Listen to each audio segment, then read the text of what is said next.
When Meghan Markle decided to rebrand herself as a lifestyle mogul with the launch of her luxury rose wine, as ever, she wasn't expecting Britain's most beloved talk show host, Graham Norton, a wine connoisseur in his own right, to publicly annihilate it on live television.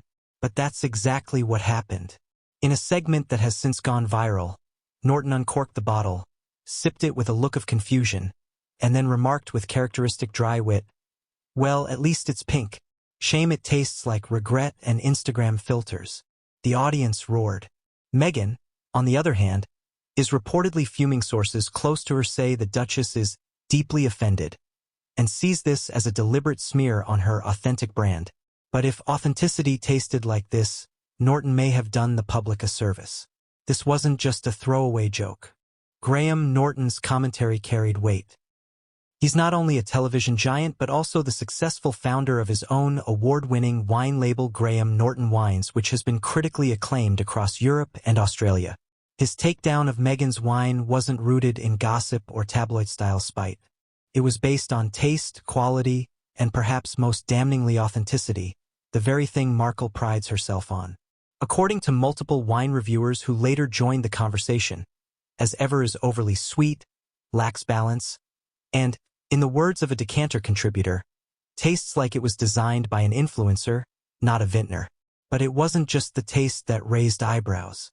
Industry insiders have criticized the branding of as ever as a disingenuous play at wholesomeness.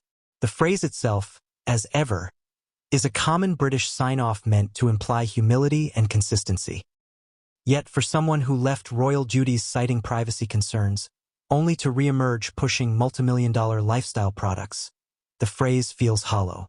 Meghan's critics argue that this wine isn't about culture or craft. It's a calculated move to polish a fading Hollywood image through the glossy lens of luxury consumerism. Reports from the event where the wine was first introduced show a carefully staged ambience. Filtered lighting, white roses, and hand-picked influencers, all flown in to sip a wine that many later admitted off the record was flat and forgettable. One insider who attended the launch party in Montecito described it as Meghan's attempt at being goop, but without the substance or soul. Even former Suits co-stars reportedly declined the invitation, hinting at the widening gap between Meghan's personal brand and those once close to her.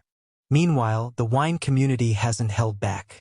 In blind tastings, as ever consistently scored below 70, barely above average and far from premium, despite its $45 per bottle price tag. Wine Spectator declined to review it formally, citing an unusual lack of information on origin and varietals.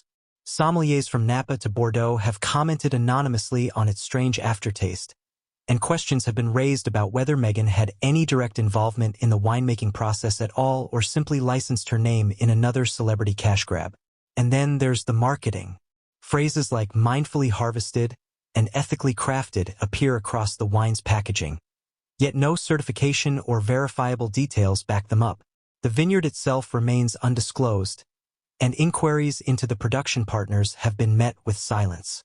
For a brand that claims transparency and wellness, this lack of accountability is being viewed as not just hypocritical but deceptive.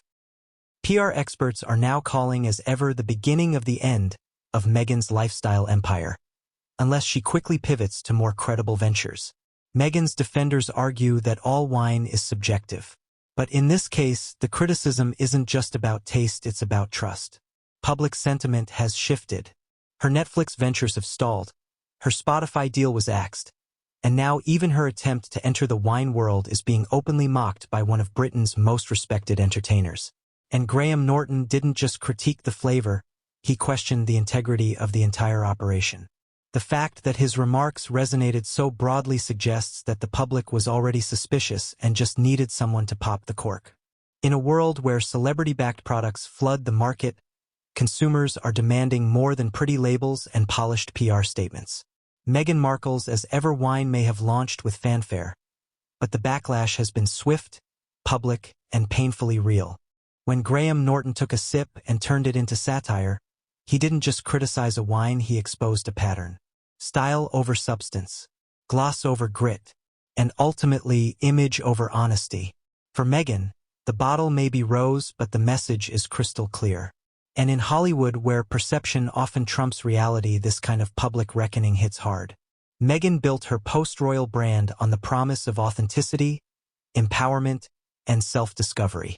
But as more projects unravel under scrutiny, from a fizzled Spotify deal to a Netflix series many dubbed vanity in slow motion, the cracks are no longer just showing, they're widening. As ever was meant to symbolize a new era of elegance and personal reinvention. Instead, it's become a cautionary tale about overbranding and under-delivering. Insiders now whisper that the wine flop has rattled Archwell's inner circle, prompting an emergency pivot in strategy. There are murmurs of reframing the narrative and distancing Meghan from direct involvement in product launches. But at this point, the damage may be done. Graham Norton's critique wasn't just comedic timing, it was cultural timing. The public isn't merely skeptical. They're exhausted. Every attempt at reinvention, every polished bottle, every curated photo shoot feels like a performance without plot. In the end, the harshest reviews weren't written by critics, they were felt by audiences. Meghan may continue pouring herself into projects, but unless the substance starts matching the spectacle, the only thing flowing freely will be the criticism.